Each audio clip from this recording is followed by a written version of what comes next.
Hello friends, welcome to our YouTube channel. इस video में हम इनकम टैक्स के बारे में शॉर्ट में देखने वाले हैं। सबसे पहले देखते हैं इनकम टैक्स मतलब होता क्या है।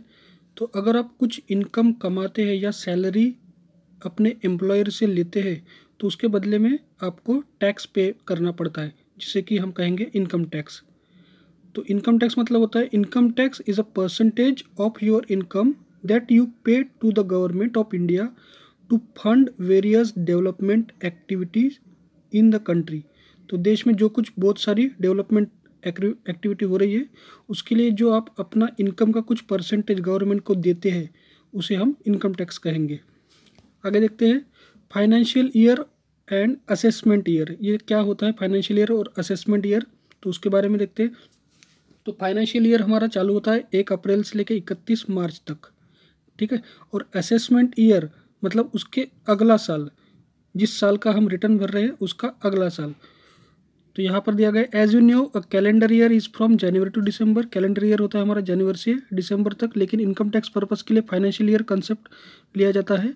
और financial year is from 1 April to 31 मार्च।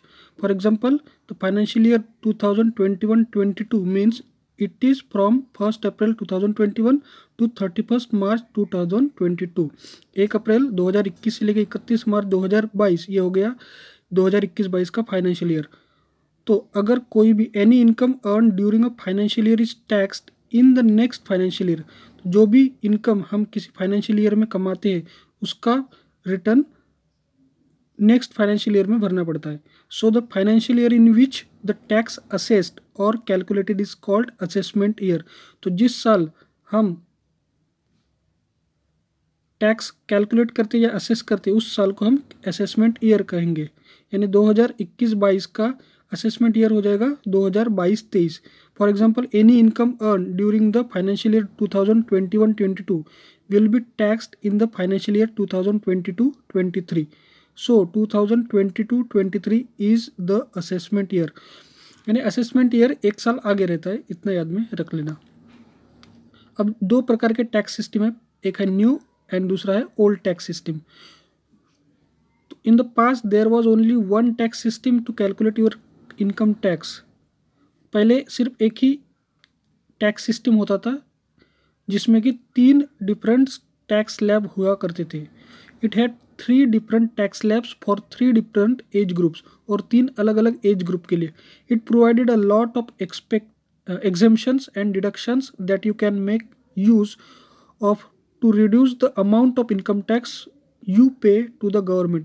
तो पहले के पुराने वाले जो टैक्स सिस्टम था उसमें बहुत सारे एग्जेम्पशंस थे और डिडक्शंस थे। ये एग्जेम्पशन और डिडक्शन क्या होते हैं ये भी हम आगे देखेंगे। लेकिन अभी नया जो टैक्स स्लैब आया है उसमें ऐसा कुछ नहीं है। बस starting from 1 April 2020 there will be 2 tax system. These are first new tax system and second old tax system. तो ये 1 अप्रैल 2020 से चालू हुआ है न्यू टैक्स सिस्टम और ओल्ड टैक्स सिस्टम का कंसेप्ट। तो इसकी डिटेल दी गई है। पहले देखते हैं न्यू टैक्स सिस्टम में। New tax system has been effective since 1 April 2020 and it is optional. यानी ये जो न्यू टैक्स सिस्टम लागू हुआ है 1 अप्रैल 2020 से, ये ऑप्शनल है। If you want you can choose और यू कैन इग्नोर इट। अगर आपको चाहिए तो आप इसको चूज़ कर सकते या फिर इग्नोर भी कर सकते। तो ये क्या चीज़ है, it is a simplified tax system and hence it has, ये सिंप्लीफाइड टैक्स सिस्टम है। तो इसमें क्या क्या आएगा फिर, it has only one tax slab for all the age group. तो सारे एज ग्रुप के लिए सिर्फ एक ही टैक्स स्लैब है इसमें। It has reduced tax rate as compare to the old tax system. तो पुराना जो टैक्स सिस्टम था उसके कंपैरिजन में इसमें टैक्स रेट कम है। तो इसमें दो चीज़ें, एक तो ये वन टैक्स स्लैब वाला सिस्टम है, दूसरा इसमें टैक्स रेट जो है वो रिड्यूस कर दिए गए हैं, कम कर दिए गए। Most of the exemptions and deductions available in the old tax system are not allowed here. तो पुराने टैक्स स्लैब में, टैक्स सिस्टम में जो एग्जेम्पशंस और डिडक्शन थे उसमें से बहुत सारे इसमें ख़त्म कर दिए गए। Only very few exemptions and deductions will be allowed. बहुत ही कम एग्जेम्पशंस और डिडक्शन ये न्यू टैक्स स्लैब में, न्यू टैक्स सिस्टम में दिए गए। तो न्यू टैक्स सिस्टम क्या है, तो एक ऑप्शनल है, 1/4/2020 से चालू हुआ है। इसमें सिंप्लीफाइड टैक्स सिस्टम है ये। इसमें सिर्फ एक ही टैक्स स्लैब है और सारे ग्रुप के लिए एक ही टैक्स स्लैब रहेगा। इसमें रेट जो है वो रिड्यूस कर दिए गए, बहुत ही कम रेट कर दिए गए पुराने हिसाब से। और इसमें बहुत सारे डिडक्शन और एग्जाम्पशन जो थे पुराने टैक्स सिस्टम में वो कम कर दिए गए हैं इसमें। उसके बाद में देखते हैं ओल्ड टैक्स सिस्टम। इसमें this is the tax system that you have been following till 31 March 2020। 31 March 2020 तक हम पुराना टैक्स सिस्टम ही फॉलो करते थे। This will still be available and you can choose to follow this the way you used in the past. तो पहले जैसे करते थे उसी तरह से इसको भी हम चालू रख सकते हैं, लेकिन उसमें कुछ कंडीशन है वो आगे देखेंगे हम। It has three different tax slab for 3 different as group. तो इसमें 3 अलग अलग टैक्स स्लैब थे और 3 एज ग्रुप के लिए अलग अलग एज के लिए अलग अलग टैक्स स्लैब इसमें दिए गए थे ओल्ड टैक्स सिस्टम में। It provides a lot of exemption and deduction that you can make use of to reduce the amount of income tax you pay to the government. तो ये बहुत सारे exemptions भी देता था, अलाउ करता था, और डिडक्शंस भी अलाउ करता था, जिससे कि हमारा टैक्स कम हो जाए। तो इसमें देखते हैं हमें कौन सा tax slab tax system choose करना चाहिए। तो इसके लिए इसका कोई फिक्स आंसर नहीं है, ये पर्सन टू पर्सन वेरी करता है कि हमें कौन सा टैक्स सिस्टम चूज़ करना चाहिए। तो पहले तो हमें कैलकुलेट करना पड़ेगा। You can work out your income tax amount using both system and then choose the one that is best for your situation. तो दोनों के हिसाब से हमें पहले कैलकुलेट करना पड़ेगा कि कौन सा बेस्ट है हमारे लिए, उसके बाद में हमें चूज़ करना है कि कौन सा टैक्स सिस्टम यूज़ किया जाए। तो हर एक फाइनेंशियल ईयर में every financial year you can switch between old and new tax system.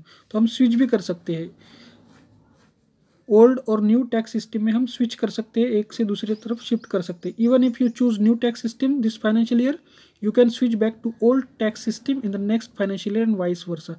तो इस साल अगर आपने न्यू टैक्स सिस्टम लिया और अगले साल आपको लगा कि पुराना वाला बेहतर है तो स्विच कर सकते हैं, लेकिन इसमें एक कंडीशन है। But there is one condition, you can switch between old and new tax system if you don't have any kind of business income. तो स्विच कब कर सकते हैं? अगर आपकी कोई भी बिजनेस इनकम नहीं है तो उस केस में आप स्विच कर सकते हैं ओल्ड टैक्स सिस्टम से न्यू टैक्स सिस्टम में और न्यू टैक्स से ओल्ड टैक्स सिस्टम में। लेकिन कब? जब आपकी कोई भी बिजनेस इनकम नहीं है तब। If you have any kind of business income then you can switch back to old tax system only one. अगर आपने न्यू टैक्स सिस्टम लिया और आपकी बिजनेस इनकम है तो सिर्फ आप एक ही बार ओल्ड टैक्स सिस्टम में वापस जा सकते हैं, सिर्फ एक ही बार। उसके बाद में जब भी आपको न्यू टैक्स सिस्टम में आना है तो कब आ सकते हैं? जब आपकी बिजनेस इनकम जीरो हो जाएगी। तो यहाँ फिर से एक बार देखते हैं कि कंडीशन कौन सी है स्विच करने के लिए। पहली कंडीशन है कि आपकी कोई भी बिजनेस इनकम नहीं होनी चाहिए, लेकिन अगर आपकी बिजनेस इनकम है तो सिर्फ आप एक बार ही न्यू टैक्स सिस्टम से ओल्ड टैक्स सिस्टम में स्विच कर सकते। उसके बाद में अगर आपको फिर से ओल्ड टैक्स सिस्टम से न्यू टैक्स सिस्टम में स्विच करना है तो उसके लिए आपको अपनी जो बिजनेस इनकम है वो जीरो करनी होगी, तभी आप स्विच कर सकते हैं। आगे देखते हैं tax slab. New tax system के जो टैक्स स्लैब है वो हम देख लेते हैं यहाँ पर। तो new tax system has a simplified tax structure and hence it has only one tax slab for all the age group. तो सारे एज ग्रुप के लिए इसमें सिर्फ एक ही टैक्स स्लैब दिया है। तो ये कौन सा है? तो यहाँ पर देखेंगे 0 से लेकर 2.5 लाख तक 0%, कोई टैक्स नहीं लगेगा 2.5 लाख तक। उसके बाद में 2.5 लाख 1 से लेके 5 लाख तक 5%, 5 लाख तक 5% रहेगा। उसके बाद में 5 लाख 1 से लेके 7.5 लाख तक 10% रहेगा, मतलब 7.5 लाख तक आपको 10% टैक्स। 7.5 लाख 1 से लेके 10 लाख तक 15%। उसके बाद में 10 लाख 1 से लेके 12.5 लाख तक आपको 20% देना है। और उसके बाद 12.5 लाख 1 से लेके 15 लाख तक 25% देना है। और 15 लाख से ज़्यादा अगर आपकी इनकम है तो आपको 30% टैक्स देना है। फिर से एक बार देखते हैं, 2.5 लाख तक कोई टैक्स नहीं लगेगा। उसके बाद 5 लाख तक 5%, 7.5 लाख तक 10%, 10 लाख तक 15%, 12.5 लाख तक 20% और 15 लाख तक 25%। 15 लाख के ऊपर जाता है तो 30%। तो इसको 5% बढ़ाते जाइए और अमाउंट 2.5 लाख से बढ़ाते जाइए। जैसे 2.5 लाख तक 0%, 2.5 लाख से 5 लाख तक 5%, 7.5 लाख तक 10%, 10 लाख तक 15%, 15 लाख 12.5 लाख तक 20% और उसके बाद में 15 लाख तक 25%। 15 लाख से ऊपर अगर जाते हैं तो 30% आपको टैक्स देना पड़ेगा। आगे देखते हैं टैक्स स्लैब ओल्ड सिस्टम में किस तरह से था। तो उसमें 3 डिफरेंट टैक्स स्लैब थे और 3 डिफरेंट एज ग्रुप के लिए थे। 3 अलग अलग एज ग्रुप के लिए 3 डिफरेंट टैक्स स्लैब थे ओल्ड टैक्स सिस्टम में। तो पहला था ऑर्डिनरी सिटीजन के लिए जो कि 60 से कम आते हैं, जिनकी एज 60 साल से कम है, ऐसे लोगों के लिए पहला टैक्स स्लैब था। उसमें 2.5 लाख तक 0% था। उसके बाद में 2.5 लाख 1 से लेके 5 लाख तक 5% था, और 5 लाख 1 से लेके 10 लाख तक 20% है, और 10 लाख से ज़्यादा है तो 30% है। ये किसके लिए? ऑर्डिनरी सिटीजन्स के लिए जिसकी एज 60 साल से कम है। तो उनके लिए 2.5 लाख तक हमको कोई टैक्स नहीं देना पड़ता था। 2.5 लाख 1 से लेके 5 लाख तक 5%, 5 लाख 1 से लेके 10 लाख तक 20%, और 10 लाख के ऊपर अगर जाता है तो 30% टैक्स देना पड़ता था। ये किसके लिए था? 60 के बिलो जो लोग हैं उनके लिए। उसके बाद आता है सीनियर सिटीजन, जो एज 60 से लेके 80 ईयर्स तक है, उनको सीनियर सिटीजन यहाँ पर कहेंगे, और 80 के अबव जो है वो सुपर सीनियर सिटीजन कहेंगे। तो सीनियर सिटीजन्स के लिए टैक्स स्लैब 0 से लेके 3 लाख तक 0% था। उसके बाद में 3 लाख 1 से लेके 5 लाख तक 5% था, 5 लाख 1 से लेके 10 लाख तक 20%, और 10 लाख से ऊपर 30%। तो यहाँ पर 50,000 का फायदा था सीनियर सिटीजन्स को। ऑर्डिनरी सिटीजन्स के लिए 2.5 लाख तक 0 था, सीनियर सिटीजन्स के लिए 3 लाख तक 0% है। उसके बाद में 3 लाख 1 से लेके 5 लाख तक 5%, 5 लाख 1 से लेके 10 लाख तक 20%, और 10 लाख से ज़्यादा अगर रहते हैं तो 30% टैक्स देना पड़ता था। अब देखते हैं सुपर सीनियर सिटीजन्स के लिए ओल्ड टैक्स सिस्टम में क्या प्रोविजन थी। तो ये उनको कहेंगे जिनकी एज 80 साल से ज़्यादा है, अबव 80 ईयर्स ऑफ एज, उनको सुपर सीनियर सिटीजन कहेंगे। तो इनमें 5 लाख तक कोई टैक्स नहीं लगता था। उसके बाद में 5 लाख 1 से लेके 10 लाख तक 20%, और 10 लाख से ज़्यादा 30%। तो सुपर सीनियर सिटीजन्स के लिए जिनकी एज 80 के अबव है उनके लिए 5 लाख तक 0 टैक्स, 5 लाख 1 से लेके 10 लाख तक 20%, 10 लाख से ज़्यादा अगर रहती है तो 30%। आगे देखते हैं section 87A tax rebate. Section 87A tax rebate के बारे में देखते हैं। तो tax rebate under section 87A is available on both old and new tax system. तो ये दोनों टैक्स सिस्टम में अवेलेबल है, पुराने इसमें भी है और नए इसमें भी, नए टैक्स सिस्टम में भी 87A अवेलेबल है, इसमें टैक्स रिबेट मिलता है। तो ये कब इंट्रोड्यूस हुआ था? The section was introduce in the financial year 2017-18, 2017-18 में ये इंट्रोड्यूस हुआ था। किस लिए? To provide tax rebate to individuals whose income level is below a specific limit. तो कुछ स्पेसिफिक लिमिट के नीचे जिनकी इनकम है उनको फ़ायदा दिलाने के लिए ये सेक्शन इंट्रोड्यूस हुआ था, सेक्शन 87A। तो 2017-18 में इंट्रोड्यूस हुआ था। If the total taxable income, taxable income मतलब इनकम माइनस डिडक्शन, ये अगर taxable income less than 5 lakh या इक्वल टू 5 लाख रहती है तो हमें 12,500 का रिबेट मिलता है। तो सेक्शन 87A क्या था? If total taxable income is less than और equal to 5 lakh then you will get a tax rebate of maximum of 12,500। अगर आपकी टैक्सेबल इनकम 5 लाख से कम या 5 लाख है तो आपको 12,500 तक का रिबेट मिलता है। The rebate is applied to the income tax payable before applying health and education cess। तो ये जो रिबेट है ये अप्लाइड कब होता है? हेल्थ और एजुकेशन सेस अप्लाई करने के पहले। This rebate is applied to the income tax payable before applying health and education cess. Health and education cess के पहले इसको अप्लाई करना पड़ेगा। उसके बाद में द रिबेट विल बी ₹12,500 और the income tax payable before cess which is less. तो या तो 12,500 या फिर उससे अगर कम आता है तो उतना। द रिबेट विल बी 12,500 और द इनकम टैक्स पेएबल, अगर उससे कम है सेस लगाने के पहले, अगर 12,500 से कम इनकम टैक्स है तो उतना रिबेट, जो भी कम है उतना अमाउंट यहाँ पे टैक्स रिबेट मिल सकता है। ये सेक्शन 87A में। एक एग्जांपल देखते हैं। अगर आपकी टैक्स पेएबल इज़ ₹10,000, अगर आपको सिर्फ 10,000 ही टैक्स पे करना है तो आपको रिबेट 12,500 नहीं मिलेगा, आपको रिबेट मिलेगा 10,000 ही। So that the final tax to be paid will be 0। तो मैक्सिमम 12,500, सेक्शन 87A में मैक्सिमम 12,500 तक का रिबेट मिलता है, लेकिन उन लोगों को जिनकी टैक्सेबल इनकम 5 लाख तक है। तो सेक्शन 87A क्या बोलता है कि आपको 5 लाख तक या 5 लाख रुपए आपकी टैक्सेबल इनकम है तो आपको 12,500 तक का मैक्सिमम रिबेट मिल सकता है। उसके बाद में नोट करते हैं, earlier the rebate under this section was 2,500 if the total taxable income was less than और इक्वल टू 3.5 लाख। तो ये जो रिबेट है सेक्शन 87A का, ये पहले 3.5 लाख तक की अमाउंट पर था और अमाउंट था उसमें 2,500, इसको बढ़ा के कर दिया अमाउंट 5 लाख और रिबेट 12,500। कब से कर दिया? It has been effective since 1 April 2019। 1 April 2019 से ये रिबेट का जो अमाउंट था 2,500 का वो बढ़ा के कर दिया है 12,500, और जो लिमिट थी टैक्स इनकम की 3.5 लाख से कर दी है 5 लाख। उसके बाद में देखते हैं सरचार्ज। सरचार्ज क्या होता है? Surcharge is same as on both old and new tax system. दोनों में सेम है, ये ओल्ड टैक्स सिस्टम में भी है सरचार्ज और न्यू टैक्स सिस्टम में भी है। Surcharge is the tax applied on the top of the income tax payable. Surcharge is based on level of income earn. तो टैक्स के ऊपर फिर से अगर टैक्स लगाते हैं तो वो हो जाएगा सरचार्ज। जो हम इनकम टैक्स दे रहे हैं उस इनकम टैक्स के ऊपर फिर से और एक टैक्स, उसे सरचार्ज कहेंगे। इसके रेट भी अलग अलग रहेंगे, कितनी इनकम आप कमाते हैं उसके ऊपर डिपेंड करता है। तो इसका रेट देख लेते हैं। तो अगर 50 लाख से कम आपकी नेट टैक्सेबल इनकम है तो आपको कोई सरचार्ज देना नहीं पड़ेगा।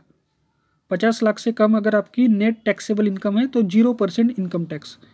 उसके बाद में 50 लाख से लेकर 1 करोड़ तक अगर आपकी नेट टैक्सेबल इनकम है तो आपको 10% इनकम टैक्स का जो 10% है वो सरचार्ज के रूप में देना पड़ेगा। मतलब 100 रुपये आप इनकम टैक्स दे रहे हैं तो आपको 10 रुपये यानी 110 रुपये टोटल इनकम टैक्स देना पड़ेगा, क्योंकि 10 रुपये उस पर सरचार्ज हो जाएगा।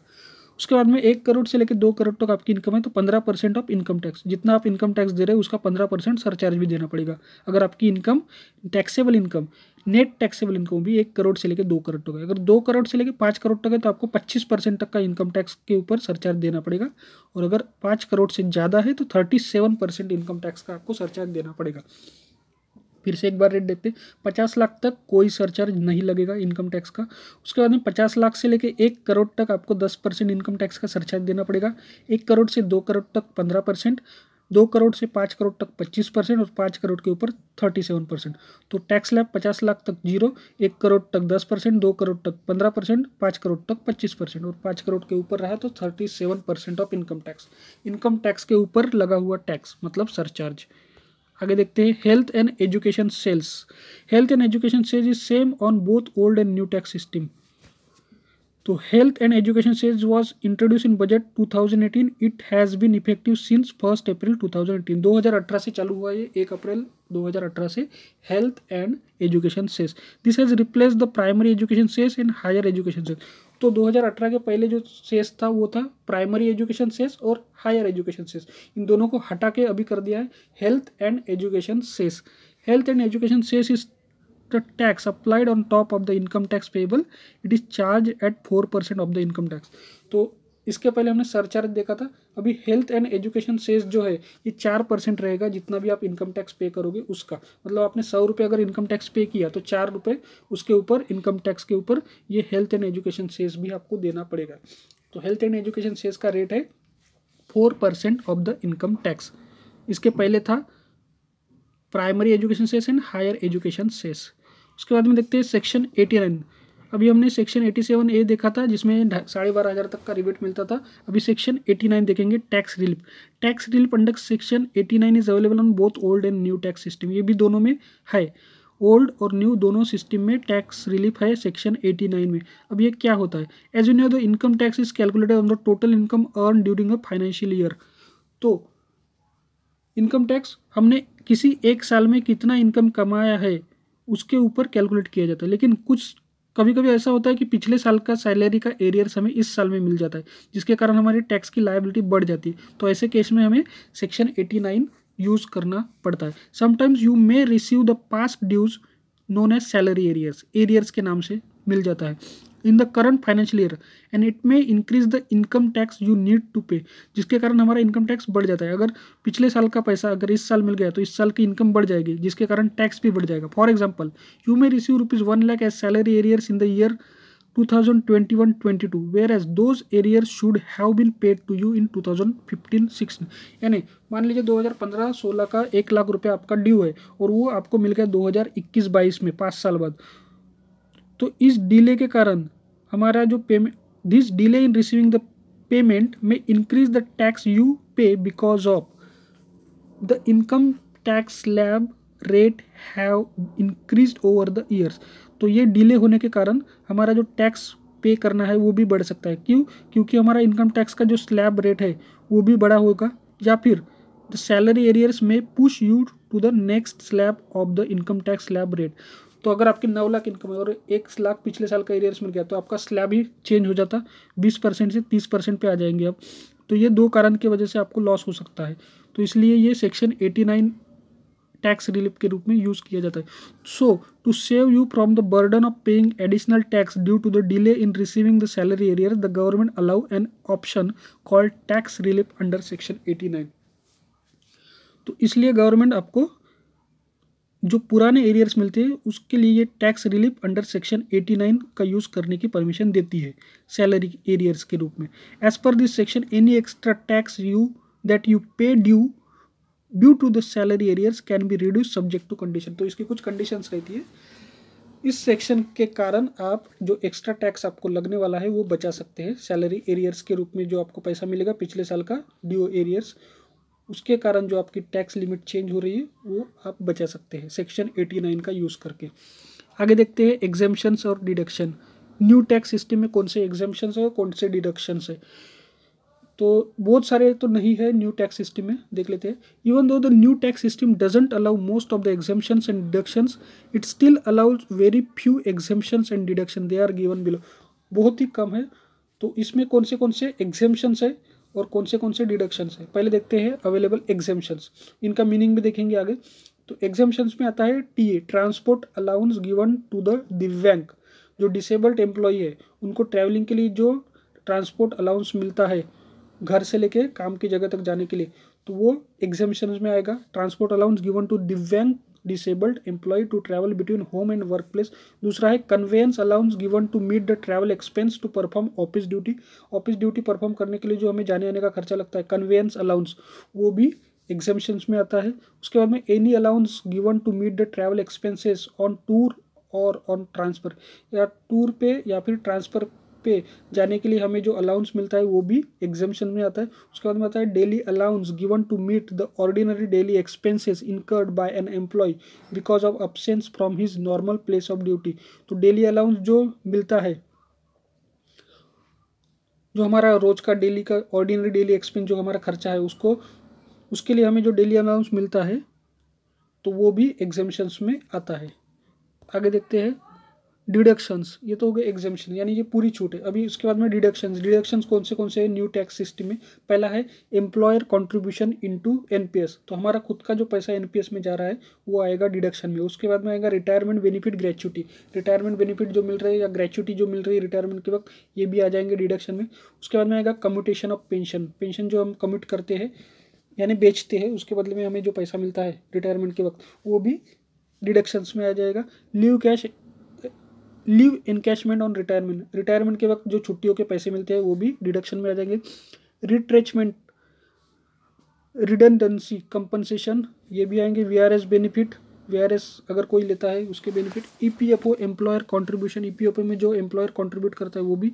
एनपीएस विड्रॉल बेनिफिट, एनपीएस से जो अगर विड्रॉल करते हैं तो वो भी डिडक्शन में आ सकते हैं। एजुकेशन स्कॉलरशिप जो मिली है एजुकेशन के लिए वो भी एनपीएस ये डिडक्शन में आएंगे। उसके बाद में payment of award instituted in public interest. तो अगर कुछ अवार्ड मिले हैं, उस अवार्ड के कारण कुछ पैसा मिला है, पब्लिक इंटरेस्ट में अगर अवार्ड मिले तो वो भी डिडक्शंस में आ जाते हैं। उसके बाद में है ये किस तरह से कैलकुलेट करते हैं इनकम टैक्स, उसके बारे में देखेंगे। तो इनकम टैक्स कैलकुलेट करने के लिए हमें ये नीचे दी गई डिटेल्स चाहिए। पहली है income from salary, income from property, income from capital gain, income from business और profession, income from agriculture, income from any other source, various exemptions avail, deduction under various sections, tax that is paid already. तो इसके आगे के section में हम इन सारी चीज़ों की डिटेल देखने वाले हैं। तो इनकम टैक्स कैलकुलेट करने के लिए हमारी सैलरी से, प्रॉपर्टी से, या कैपिटल गेन से, या बिजनेस, या प्रोफेशन से, या एग्रीकल्चर से, या किसी और सोर्स से जो भी इनकम होती है वो सारी चाहिए। इसके अलावा जो कुछ एग्जेम्पशंस है, जो छूट मिलने वाली है वो, या फिर कुछ डिडक्शन जो है वो भी सारी डिटेल हमें चाहिए। इसके अलावा हमने ऑलरेडी कितना टैक्स पे किया है वो भी चाहिए। तो पहला देखते हैं इनकम फ्रॉम सैलरी। तो income from salary should be consider for both old and new tax system. ये दोनों सिस्टम में आएगा। इनकम फ्रॉम सैलरी पुराना और नया दोनों टैक्स सिस्टम में इनकम फ्रॉम सैलरी आता है। उसके बाद में any amount that you receive from your employer as a part of your salary और in addition to your salary will fall under this category. तो जो भी आप अपने एम्प्लॉयर से, आपके जो मालिक है उससे आप पैसा लेते हैं, मिलता है आपको, तो उसे यह इनकम फ्रॉम सैलरी में कैलकुलेट किया जाएगा। इसमें पेंशन भी आती है, वेजेस भी आते हैं, सब आता है। लेकिन अगर कुछ पेंशन फंड से आपको मिल रहा है तो वो इनकम फ्रॉम अदर सोर्स से आएगी। गवर्नमेंट जो पेंशन देती है वो income from salary he treat की जाएगी। इसके अलग अलग कंपोनेंट नीचे दिए गए हैं। पहला है बेसिक पे, ये भी इनकम फ्रॉम सैलरी में आता है। उसके बाद में DA, HRA, LTA, medical allowance, travel allowance, conveyance allowance, children education allowance, uniform allowance, salary arrears, employers contribution to NPS, national pension system, जो अपना पैसा गवर्नमेंट जो NPS में आपके बिहाफ में पैसा डालती है वो भी इनकम फ्रॉम सैलरी में आएगा। एनी अदर अलाउंस और इसके अलावा प्री रिक्विसाइट्स। इसके बाद में देखते हैं इनकम फ्रॉम प्रॉपर्टी। तो income tax benefit of income from property will depend upon whether you choose old tax system और न्यू टैक्स सिस्टम। तो ये इनकम फ्रॉम प्रॉपर्टी इस पे डिपेंड करता है कि आप पुरानी टैक्स सिस्टम चूज करते हैं या नए tax system. Before jumping into the benefit of old and new tax system, first let us see some details related to income from property. तो इनकम फ्रॉम प्रॉपर्टी के कुछ डिटेल देख लेते। तो कोई भी इनकम अगर आपको आपकी प्रॉपर्टी रेंट करने से मिलती है तो ये इनकम फ्रॉम प्रॉपर्टी में आएगी। Any income that you receive by renting out your property will fall under this category. आपका घर है वो आप किराए से दे रहे हैं तो वो इनकम फ्रॉम प्रॉपर्टी हो जाएगी।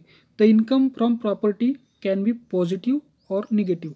या तो ये पॉजिटिव में आ सकता है या निगेटिव में आ सकता है। पॉजिटिव यानी गेन और निगेटिव होगा तो लॉस। तो गेन मतलब क्या होगा? If the rent received is more than the expense you paid to maintain the property then it is a gain. यानी जितना आपको किराया मिल रहा वो ज़्यादा है और आपने जितना खर्चा किया है उस प्रॉपर्टी के ऊपर वो कम है, तो आपका गेन हो जाएगा, यानी आपको फ़ायदा हुआ है। एग्जाम्पल के लिए देखते हैं, किसी फाइनेंशियल ईयर में आपको 60,000 रुपये रेंट मिला है किसी प्रॉपर्टी से। आपका एक मकान किराए पे दिया है और आपको 60,000 रुपये मिले, लेकिन आपने उसके ऊपर जो खर्चा किया है उस मेंटेनेंस के लिए वो 50,000 है, तो आपको गेन हो जाएगा 10,000। उसके बाद में देखते हैं लॉस। लॉस कब होता है? If the rent received is lesser than the expenses you paid to maintain property then it is a loss. तो आपको जितना पैसा मिला है रेंट से वो कम है और आपने जो खर्चा किया है उस प्रॉपर्टी के ऊपर वो ज़्यादा है, तो फिर वो आपका हो जाएगा लॉस।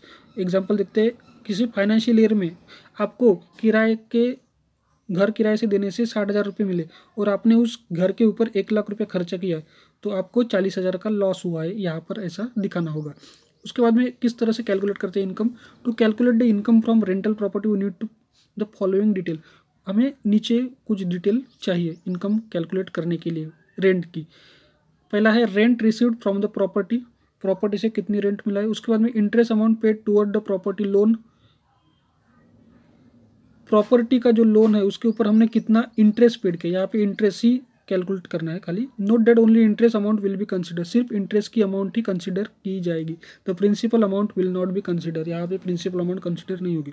उसके बाद municipal taxes paid for the property, जो भी हम टैक्स पेड करते हैं म्यूनिसिपलिटी को वो वाली अमाउंट। उसके बाद में standard deduction of 30%, standard deduction 30% इसमें रहेगा। आगे देखते हैं old tax system. Old tax system में there is no limit on the gain amount that you can be shown under this category. Old tax system में इसमें कोई लिमिट नहीं थी, गेन अमाउंट आप कितनी भी दिखा सकते थे। You have to show the entire gain, पूरा का पूरा जितना भी अमाउंट आपको फायदा हुआ है वो पूरा यहाँ पे दिखा सकते हैं ओल्ड टैक्स सिस्टम में। But there is limit on the loss amount that can be shown under this category. The limit is ₹2 lakh for the financial year. तो लॉस अगर आपको होता है रेंट देने से तो वो आप मैक्सिमम 2 लाख तक ही दिखा सकते थे ओल्ड टैक्स सिस्टम में। न्यू टैक्स सिस्टम में ऐसा कोई प्रोविजन नहीं है। If you incur a loss from a property and the loss amount is more than 2 lakh, then any amount above ₹2 lakh will need to be carried forward for the next 8 financial year. अगर आपको loss हुआ है 2 लाख तो आप पूरा 2 लाख रुपये आपके इसमें दिखा सकते हैं कि मुझे 2 लाख रुपये लॉस हुए हैं प्रॉपर्टी रेंट से। अगर आपका लॉस का अमाउंट 2 लाख से ज़्यादा है तो वो 2 लाख तो आप उस साल दिखा सकते हैं और बचा हुआ जो ज़्यादा का अमाउंट है वो अगले 8 साल तक कैरी फॉरवर्ड कर सकते हैं। फॉर एग्जांपल, इफ़ यू इनकर लॉस ऑफ 4 लाख, अगर आप 4 लाख का लॉस होता है आपको प्रॉपर्टी रेंट पे देने से, then you can show only 2 lakh as loss under this category for the current financial year. इस फाइनेंशियल ईयर में आपका 2 लाख का लॉस हो, ऐसा दिखा सकते हैं। The remaining loss of ₹2 lakh amount can be shown in the next financial year और during the next 8 financial year. तो बचे हुए जो 2 लाख रुपए है वो या तो आप अगले साल दिखा सकते हैं या फिर उसके आगे के 8 साल तक उसको दिखा सकते हैं। तो यहाँ पर ओल्ड टैक्स सिस्टम में गेन कितना भी दिखा सकते थे, कितना भी प्रॉफिट हुआ वो इनकम, वो प्रॉपर्टी आप रेंट पे देने से कितना भी प्रॉफिट हुआ वो पूरा दिखा सकते हैं गेन के रूप में। और अगर लॉस के रूप में दिखाना है तो उसकी लिमिट थी 1 साल के लिए 2 लाख। 2 लाख से ज़्यादा अगर आपको लॉस होता है तो वो अगले साल दिखा सकते हैं या फिर उसको अगले 8 साल तक दिखा सकते हैं। उसके बाद में न्यू टैक्स सिस्टम में there is no limit on gain. इसमें भी सेम गेन अमाउंट कितना प्रॉफिट हुआ उसके ऊपर कोई भी लिमिट नहीं है। You have to show the interim, आपको पूरा का पूरा अमाउंट दिखाना पड़ेगा। लेकिन new tax system doesn't allow any loss amount to be included. New tax system में आप लॉस अमाउंट दिखा ही नहीं सकते। Also it doesn't allow the loss amount to be carried forward. तो जब लॉस अमाउंट ही नहीं दिखा सकते तो उसको कैरी फॉरवर्ड की प्रोविजन ही नहीं है। तो यहाँ पर सिर्फ गेन दिखाना है, न्यू टैक्स सिस्टम में लॉस नहीं दिखाना है।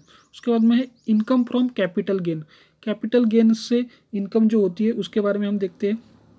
Income from capital gain should be consider for both old and new tax system. दोनों इसमें ये दिखाना है। Any income that you receive by selling your capital asset will be fall under this category.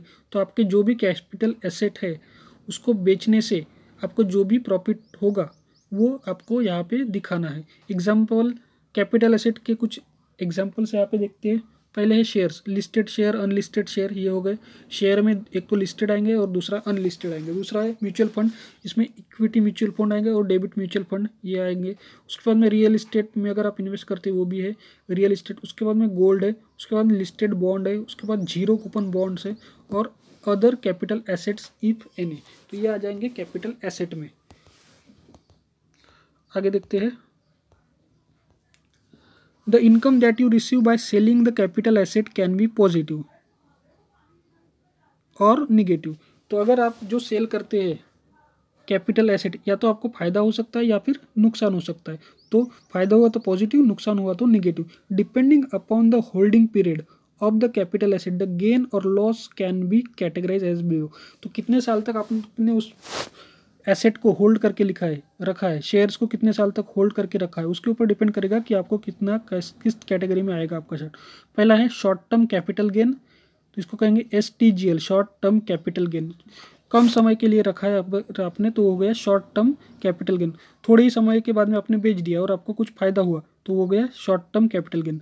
उसके बाद में शॉर्ट टर्म कैपिटल लॉस, थोड़ी समय के बाद में आपने बेच दिया और आपको लॉस हो गया तो हो गया शॉर्ट टर्म कैपिटल लॉस। उसके बाद में लॉन्ग टर्म कैपिटल लॉस, तो ज़्यादा समय तक आपने रखा और आपको फ़ायदा हो गया तो वो हो गया लॉन्ग टर्म कैपिटल गेन। और उसके बाद में है लॉन्ग टर्म कैपिटल लॉस, ज़्यादा समय तक रखा लेकिन फिर भी आपको फ़ायदा नहीं हुआ तो हो गया long term capital loss.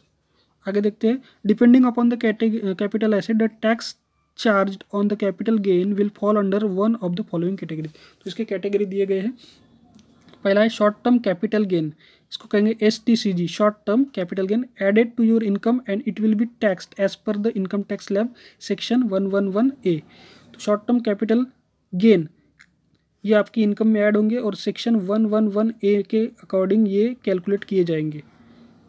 Short term capital gain ये हो जाएगा सेक्शन 111A, ये आपकी इनकम में ऐड हो जाएंगे। दूसरा है short term capital gain charge at 15%, 15% इसका चार्ज रहेगा शॉर्ट टर्म कैपिटल गेन अगर होता है तो। उसके बाद में लॉन्ग टर्म कैपिटल गेन एक तो 10% या फिर 20%, डिपेंड करेगा आप कौन सी कैटेगरी में। लॉन्ग टर्म कैपिटल गेन या तो 10% या फिर 20%। उसके बाद में इनकम फ्रॉम बिजनेस और प्रोफेशन, तो ये हम नेक्स्ट वीडियो में कंटिन्यू करेंगे। तब तक आप चैनल को सब्सक्राइब करके रखिए।